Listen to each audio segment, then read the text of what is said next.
The topic for today again is preterm labor. Last time we discussed the uh, definition of preterm labor, its classification, and we also discussed the perinatal mortality and morbidities associated with preterm labor. The pathogenesis and the etiology of the preterm labor was discussed, and we also came to know the risk factors that are associated with preterm birth. Now, we also discussed the prediction of preterm labor and its management of asymptomatic high risk women for preterm labor. Right? This was the previous lecture.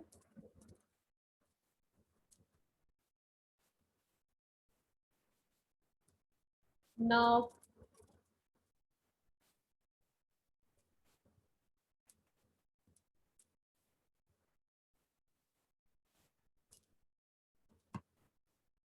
so today's lecture is about management of symptomatic women, management of those women who come with established preterm labor. How will you diagnose the preterm labor? Initially, the diagnosis is very important. You can confuse its diagnosis with other causes of acute abdominal pain. The differential diagnosis for preterm labor are, first of all, it can be a urinary tract infection, very common in pregnancy. It can be other gynecological causes like adnexal torsion, fibroid degeneration. It could be from non-gynecological causes like acute appendicitis may present with acute abdominal pain, the urinary tract infection, and other conditions that I guess Dr. Ruma has discussed the causes of abdominal pain in pregnancy with you.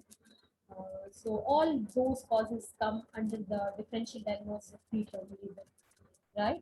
So first of all, you have to take the history from the patient.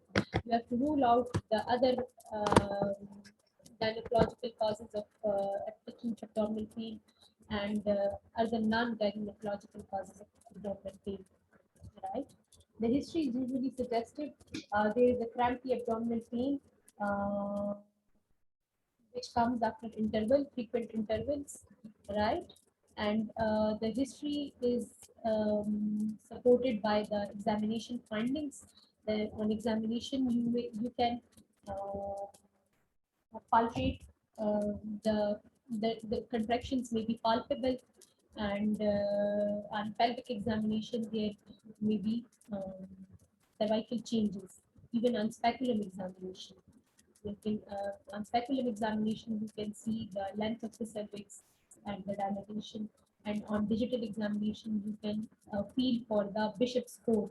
Bishop score is basically about the cervical length and its consistency and its position, right? So if a patient is in labor, the Bishop score is high. That is, the cervix will be soft, it will be central, it will be shortened in length, right? So the examination findings will help you in the diagnosis. Other things to look for in examination are presence of leaking, PV leaking, discharge, right? The discharge may be either vaginal in origin or it may be from uh, rupture of membranes, fetal membranes. So it can be seen that the amniotic fluid can be seen trickling from the cervix and pooling into the posterior fornix, right? Investigations are usually done to rule out other causes of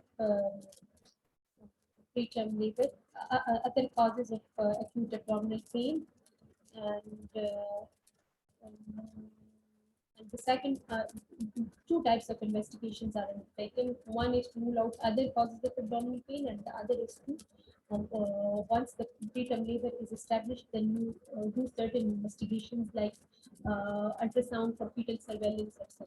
Right? And then we'll come to the management of the preterm labor. So in the history, you take detailed symptoms review to rule out differential diagnosis and establish the diagnosis of preterm labor, which is quite notorious to me in the absence of cervical changes. If you have a suggestive history along with positive examination findings, then it is easy to establish the diagnosis of preterm labor. Otherwise, only um, symptoms without positive examination findings, you can miss preterm labor, or you can erroneously diagnose the patient as having a preterm labor. Symptoms of backache, cramps, vaginal discharge, frank leak of amniotic fluid, bleeding per vagina, or show. Show is that mucus consistency liquid that is present in the cervix. And once the cervix starts dilating during labor, this mucus falls off. It is usually blood stained. And there may be also symptoms of pelvic pressure, right? So these are all the symptoms of preterm labor. Other things to ask for in history are you should establish the period of gestation from last menstrual period, and if available dating scan, from dating scan you should establish the period of gestation. It is very important because come to know about the period of viability, and you can also counsel the parents regarding the chances of viability of the patient, of the baby. You can think about NICU admission, and you can also think about in utero transfer and other management modalities like steroid therapy for uh, fetal lung maturity. All these you will consider once you know about the period of gestation. The coexistence of vaginal bleeding increases the risk of preterm birth, right? Percent of threatened preterm labor patients deliver at term, and diagnosis is notoriously difficult in absence of cervical changes on examination.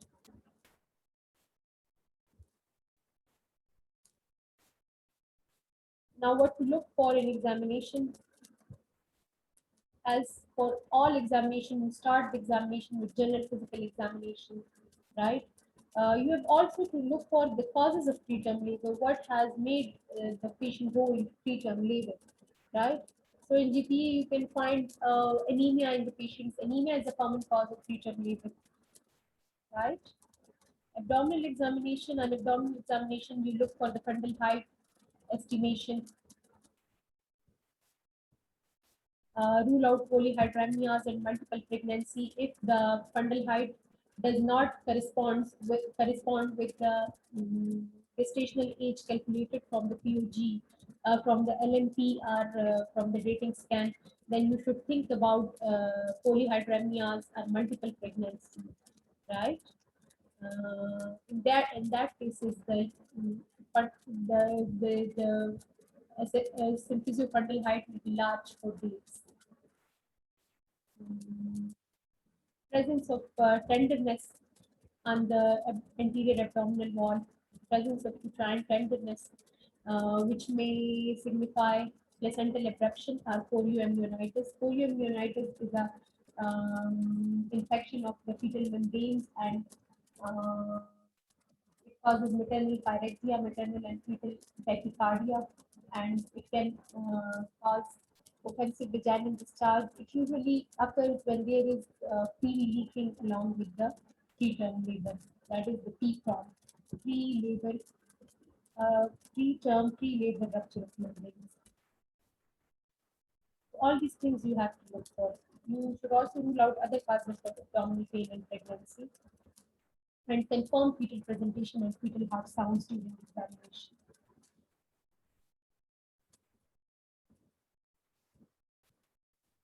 In pelvic examination, we do the sterile speculum examination.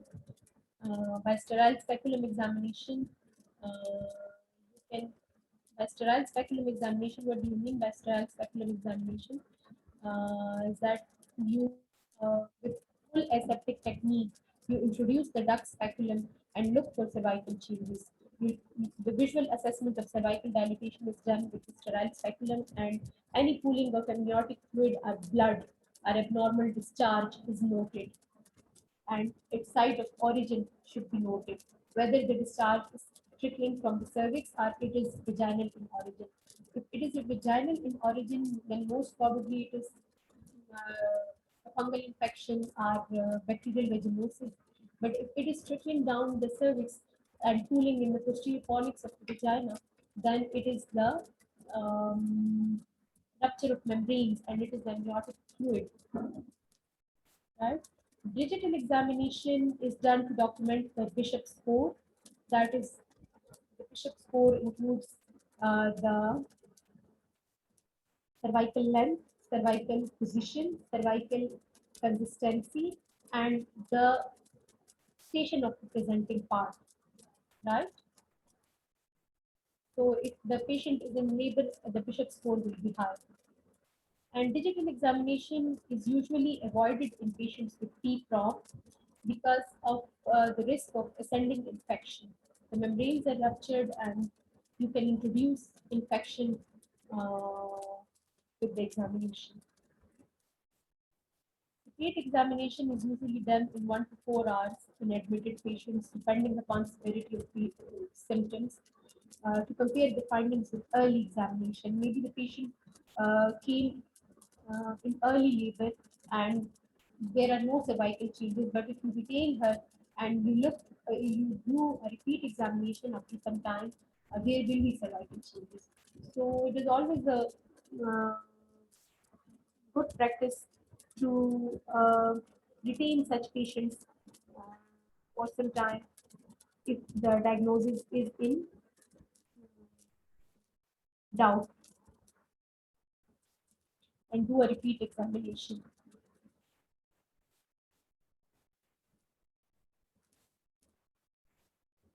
What investigations you will do? You will do the baseline investigations.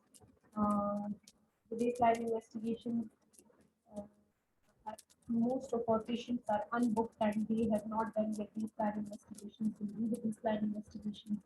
We do the TLC count if you suspect polioamnitis or if you suspect urinary tract infection as the cause of the abdominal pain. To rule out appendicitis, UTI, and polioamnitis, we do the TLC count. We do urine for microscopy to rule out urinary tract infection.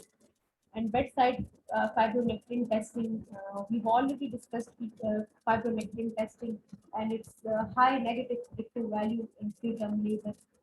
So a bedside fibronectin testing can be carried out, uh, but in our settings, we mostly rely on the history and clinical examinations. Cervical length can be measured by transvaginal ultrasound.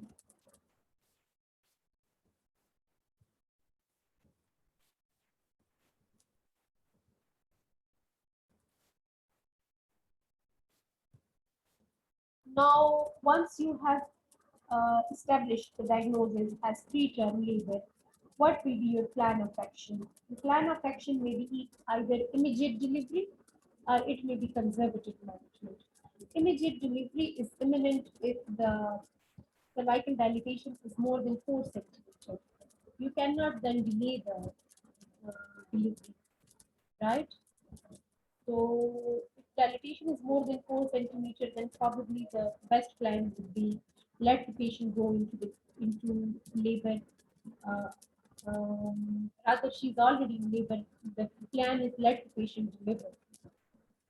And if there is suspicion of polioamnitis, as I've already told you, is the infection of fetal membranes, which may present with maternal pyrexia, maternal and fetal tachycardia. There will be uterine tenderness, and there will be offensive vaginal discharge. The vagina feels hot. The patient is febrile, right? So when there is chorioamnitis, then the best plan would be immediate delivery, because keeping the fetus in a hostile environment is doing it no good. If you suspect fetal distress along with the preterm labor, then the best plan would be immediate delivery. If there is a malformed fetus or there is an intrauterine fetal death, then again the best plan would be immediate delivery of the patient. Conservative management you do for all the other patients when the preterm labor is not yet gone into active phase. You admit the patient in the hospital and then you give transplacental therapy for fetal lung maturity and fetal neuroprotection. What we give, we'll discuss in the next slide. You give the tocolytic therapy. Tocolytic is are agents which um, reduce the uterine contractions. And emergency cervical cerclage is offered in those patients who have repeated mid-trimester miscarriages and they present with minor symptoms of pelvic pressure, etc. Right? Then in utero transfer is an option that should be discussed with the patient. In utero transfer means that the baby is transferred to a better NICU facility while still inside the mother's womb. It is difficult to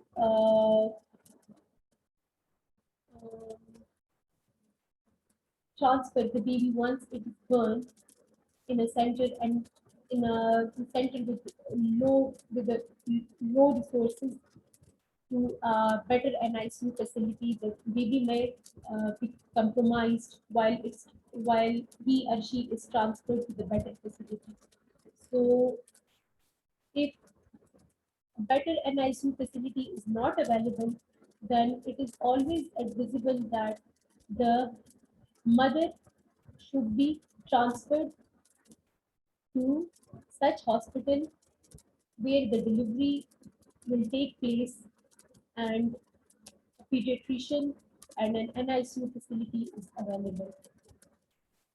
So this is in utero transfer of the baby before it is born to a better NICU facility. In transplacental therapy, you give steroids and magnesium sulfate. Steroids you give for fetal lung maturity. Single course of betamethasone or dexamethasone is given. 12 milligram, 12 hours apart, 24 hours apart. Sorry. 12 milligram, 24 hours apart is the standard dose for dexamethasone and betamethasone. And it should be given between the age of viability till 34 weeks of gestation. And till 36 weeks if the fetus is growth restricted.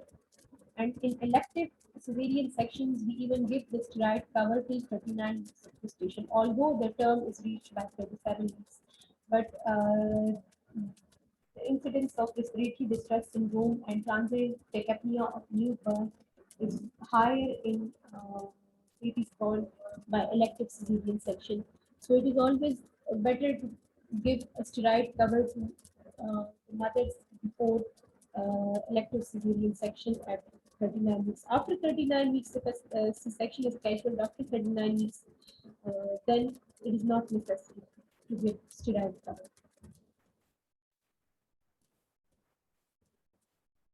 What does the steroid do? They reduce the risk of respiratory distress syndrome.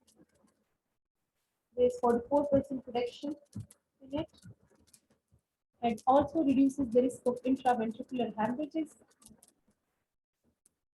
31% reduction, and risk of neonatal death, 46% reduction.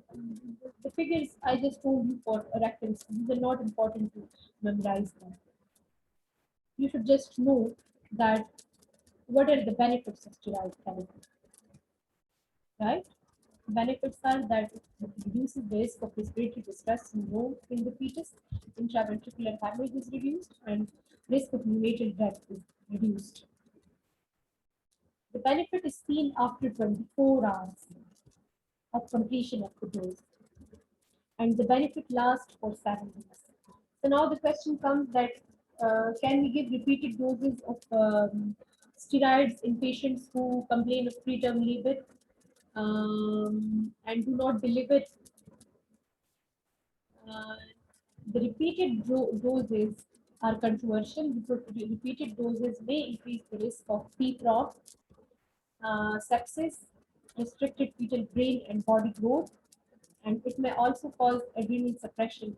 So, most of the gynecologists and obstetricians believe that repeated doses should not be given, and for that purpose, fetal fibronectin testing is again very important, may have a role in negative prediction. So, if fetal fibronectin is negative, then you can withhold the steroid dose for a further 1 week. Magnesium sulfate is given in, there is growing evidence that it reduces the risk of cerebral palsy. It is given for neuroprotection of the baby, and the benefit is higher if it is given for gestations below 32 weeks. So currently, if magnesium sulfate is given in preterm labor, it should be only given to those babies who have crossed their period of viability and are below 32 weeks of gestation.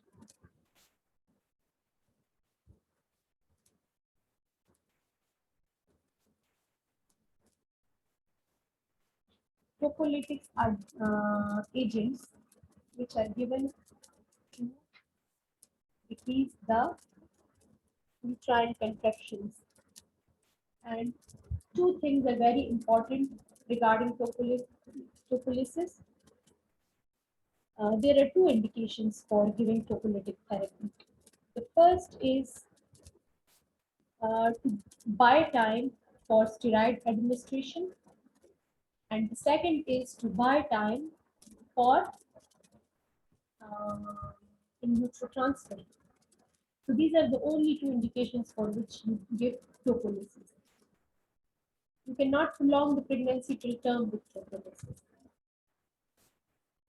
right? If the patient is in established preterm labor, you cannot tocolyze her till term. The tocolysis is only done for two indications, and these are to buy time for in utero transfer and to buy time for steroid administration. As I've already told you that the steroid therapy becomes effective after 24 hours of the last dose. So at least you need 2 days, right?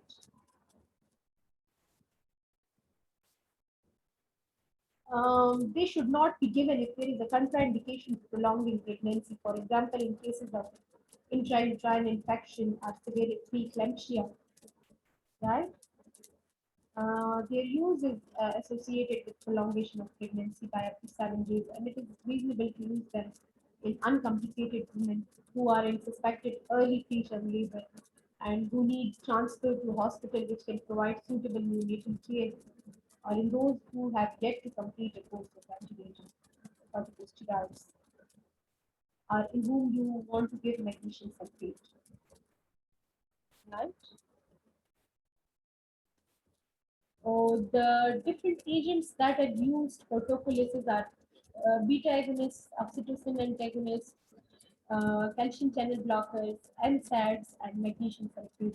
The currently recommended one is calcium channel blocker, and if there is any contraindication to calcium channel blocker, then you can give oxytocin antagonist, that is atosiban. The calcium channel blocker that is commonly used is nifedipine. The beta agonists were previously commonly used, but they had significant maternal side effects like hypertension, tachycardia, anxiety, palpitations. And rare cases of maternal deaths were reported from cardiopulmonary compromise, right? If the beta agonists were given in large fluid volume or in multiple pregnancy or in a patient with cardiac disease. So the beta agonists like retogreen, salbutamol, etc. are currently not used for tocolysis and are not recommended for tocolysis. The oxytocin antagonist, etosiban, uh, is used. It has significantly reduced frequency of side effects as compared to beta agonists. Uh, but the clinical effectiveness is the same as that of beta agonists and calcium channel blockers. Currently recommended one, although is calcium channel blockers. The example is nifedipine, right?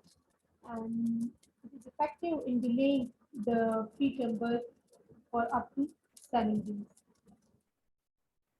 And compared with beta agonists, again, it has a favorable side effect profile. Side effects are lesser than those of beta agonists. Other agents that are used for tocolysis are that can be used for tocolysis are NSAIDs and magnesium sulfate. Magnesium sulfate, you can consider its use if you are also considering about neuroprotection of the baby. Uh, but it should be given below 32 weeks of gestation, and it has a narrow therapeutic range, so toxicity should be monitored by looking for respiratory rate and deep tendon reflexes, right?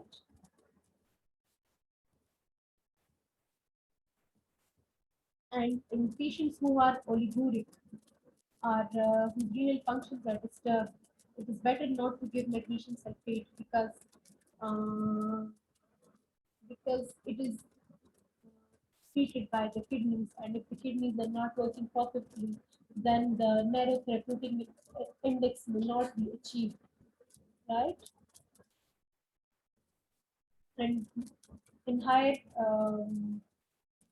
concentrations, magnesium sulfate can cause, as it is a smooth muscle relaxant, it can cause respiratory depression, right?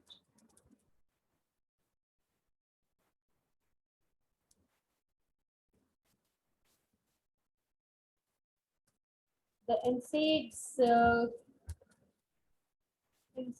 like indomethacin can be used as they are prostaglandin inhibitors, but there is a potential risk of premature closure of ductus arteriosus and fetal pulmonary hypertension, right? So they are better avoided. The currently recommended one is calcium channel blocker. And if there is any contraindication to calcium channel blockers, then you can safely use atosiban, which is an oxytocin antagonist.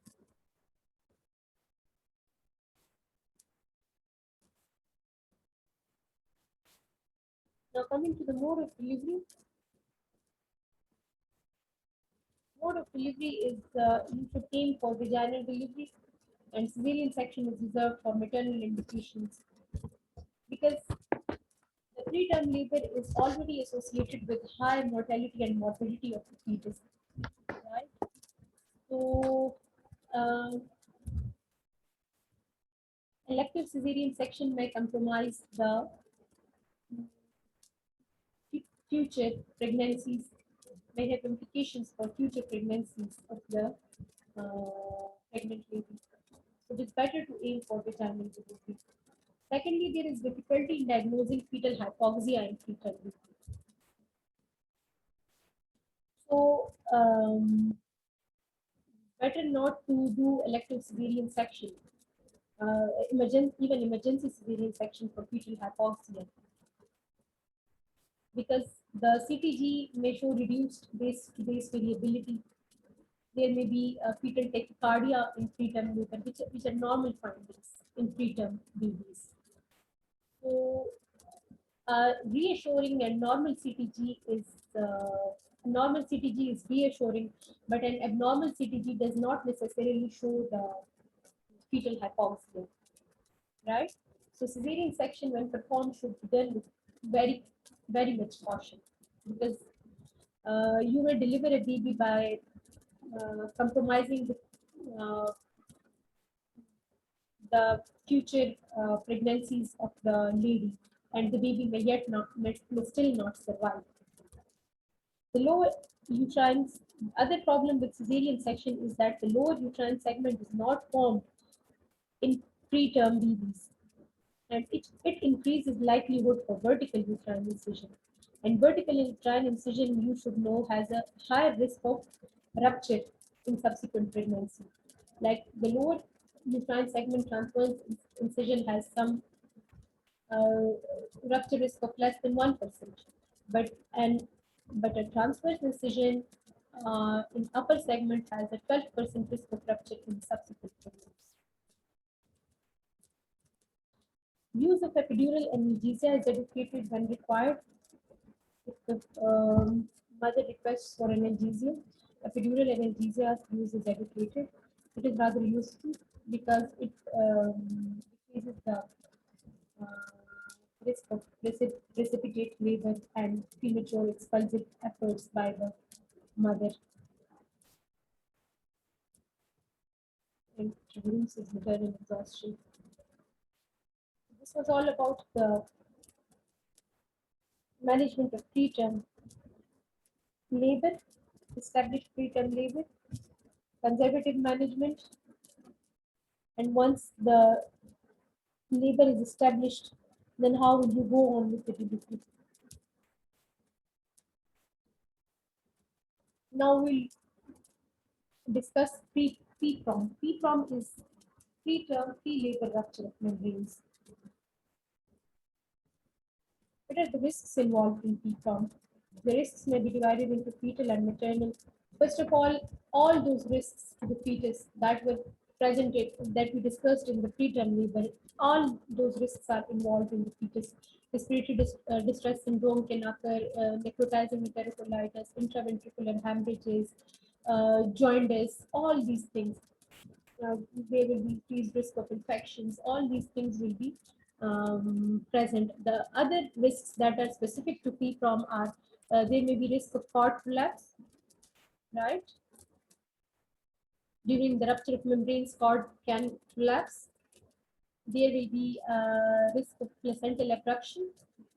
There is the risk of fetal infections like poliomyelitis, maternal sepsis or meningitis, maternal or fetal sepsis and meningitis. Oligohydramnias can occur in long-standing PPROM, and this oligohydramnias has its own implications of pulmonary hypoplasia and limb deformities due to pressure contractures, and there will be a risk of cord compression. And then there are all the risks of prematurity. The maternal risks in PPROM are placental abruption, which results in antepartum hemorrhage, maternal uh, and maternal shock, endometritis, and infection of the endometrium, and there is always risk of operative delivery.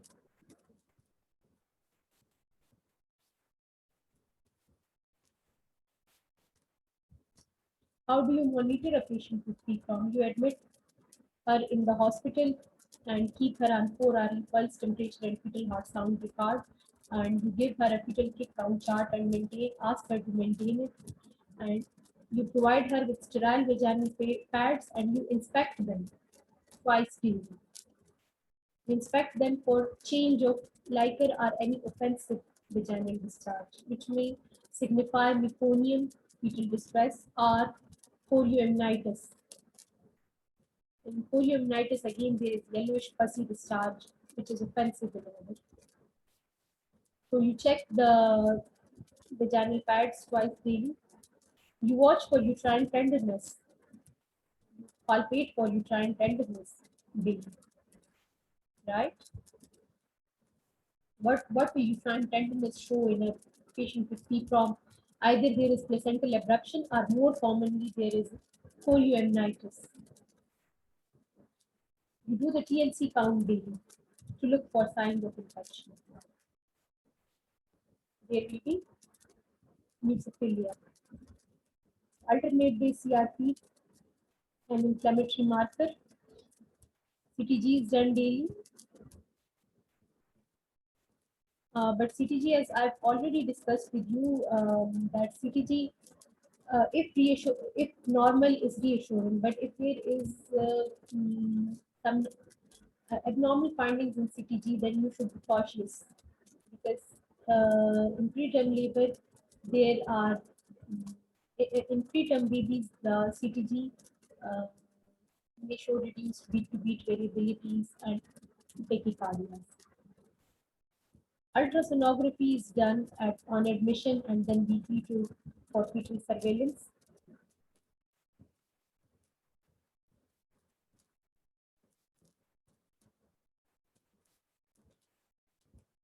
How do you manage a patient with PPROM?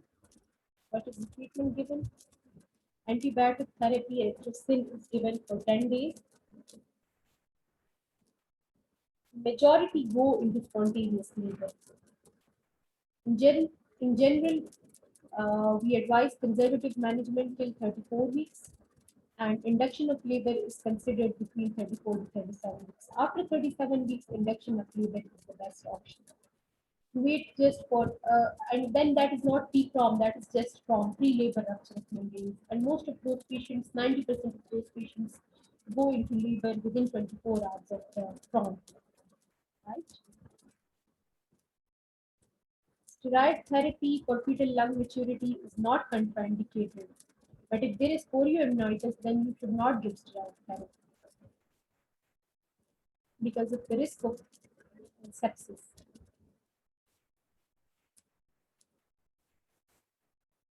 What do the steroids do?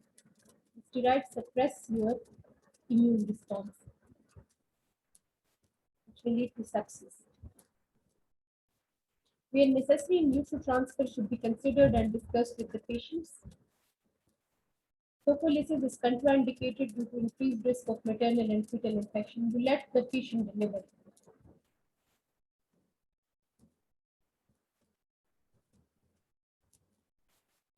That is all about PPROM management. And that concludes our discussion about the preterm labor. I hope everything is clear to you. Thank you.